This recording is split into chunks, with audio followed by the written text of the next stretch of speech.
secrétaire d'État chargé de l'égalité entre les femmes et les hommes est une nouvelle fois sous le feu des projecteurs.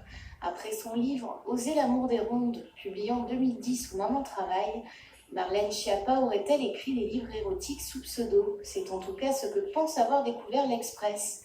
Avant d'être nommée secrétaire d'État, elle aurait publié plusieurs ouvrages. Osez réussir votre divorce, Osez les sex friends, comment transformer votre mec en Brad Pitt en 30 jours, tous signés de la plume de Marie Minelli. Coïncidence ou pas, le premier de cette série, Osez réussir votre divorce, paraît pile un an après la sortie du décrié Osez l'amour des rondes.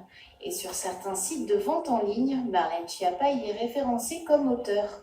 Autre détail troublant pointé du doigt par l'Express, une interview datant d'avril 2011 où la secrétaire d'État dévoilait ses projets d'écriture, l'injustement traité du divorce.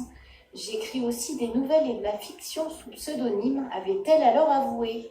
Contactée par l'Express, son cabinet a formellement nié que Marlène Schiappa se cachait derrière un pseudo, mais le tout est permis.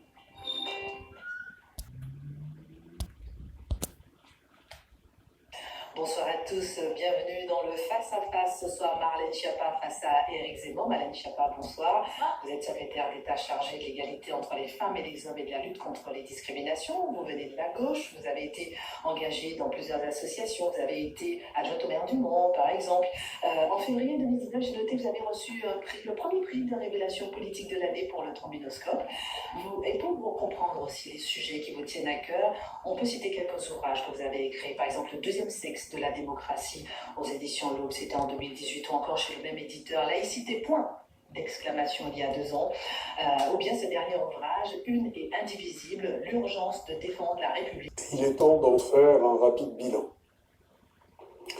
Pour nous, francs-maçons du Grand Orient de France, 2019 aura été une année de combat pour la défense de la laïcité.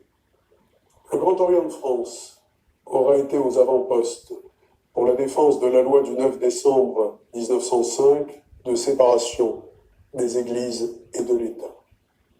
Nous nous réjouissons de l'abandon du texte visant à modifier cette loi. Nous sommes également satisfaits des paroles du président de la République lors de ses vœux aux Français quand il a rappelé qu'il était le garant de la laïcité dans notre pays. Et derrière la laïcité se pose un autre problème, celui des tensions de plus en plus fortes qui existent entre les différentes communautés. Il nous appartient à nous, francs-maçons, dans nos loges et au-delà de nos loges, à travailler pour que la République reste une et indivisible.